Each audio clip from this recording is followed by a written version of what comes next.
The USA is dauntingly colossal. It's easy to forget that between iconic cities like New York and LA is a mysterious world you've never heard of. Small towns like Thomas, Arcata, Bishop, and Salem. Their supportive communities make traversing this vast landmass possible. It's in places like these that you'll often play people's basements or living rooms. A drinking age of 21 has forced young people to build a cottage industry of their own outside of bars. In America, DIY refers to an informal infrastructure that exists to make performing and consuming culture possible for those outside the mainstream. From what I understand, and from like what it means to me at least, is that it's a group of people that open up their own personal space to, invite other people in to share experiences and ideas with each other. I guess I would start by saying that it's a scene built around email and like the internet, and it's a network of people that using the internet, you can basically like organize a tour that goes anywhere you can imagine in the whole country. And you might play really atypical venues like house shows and like weird art galleries. You're not always gonna play like giant bars and stuff.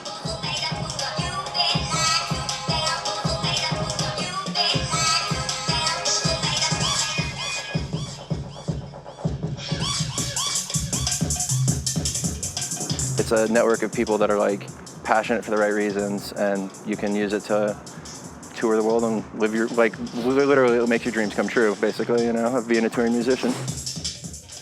Rent's cheaper in a lot of cities in the United States. The police seem to be pretty lax about certain things as long as you follow their guidelines. A lot of people just don't want to play clubs. Clubs tend to expect you to have a full bill together. They expect you to already have local contacts, but if you're a band playing the region for the first time, it can be extremely difficult to have that whole thing together. So if you play a DIY show, you have some guarantee of being taken care of, your gas expenses and things of that nature. You also have definitely a guarantee of a community coming and supporting the show. America notoriously revolves around money, and I feel like money is a barrier to a lot of stuff. And a lot of people have a place to live, and a lot of people have creativity that they want to get out there, so they need places to do it. So people offer places to do it where they can't afford to otherwise. It's like a form of distribution of illicit substances. In this case, it's like instead of being a drug cartel or a music cartel or a performing arts or idea cartel, and we like supply this art to communities around the world. It's an alternative distribution method of anything. I mean, it could be, we've had filmmakers here, we've had comedians here, we've had poets here. Anything a person can do, it's been done. Or I expect it will be done in the future. Adult clowns, people who walk on glass, in this living room. It's here in the grassroots that people try to correct the imbalances that they see in the wider culture around them, to start building their version of the world as they wish it were. DIY has become a catch-all for a lot of different strains of people's personality. Whoever runs this space can use the framework of DIY to kind of promote or to push whatever it is that they want. But really, DIY itself is kind of an infrastructure that allows for anything really that you want to put out there to be put out there. Well, for me, I don't like bars. And I think that going to a bar means that you're there to spend money and you're there to drink.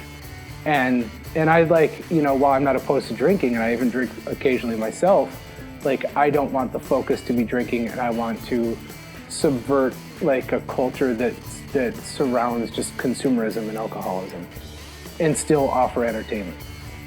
A bit of a selfish reason why I started is because I'm a queer and I'm a trans person, and so I didn't really see a lot of myself in a lot of groups, and so I just wanted to be like, hey, where are the other queers and where are the other trans people, and so I started this collective, and I wanted to feel community, and other queers and trans people joined in, and they were like, yeah, let's focus on queers. I didn't like that that the people that were going, it wasn't being addressed, that it was just male dominated, and nobody really saw that as a problem, that the fact that that like why aren't feminine people coming, and like why don't they feel comfortable in this space?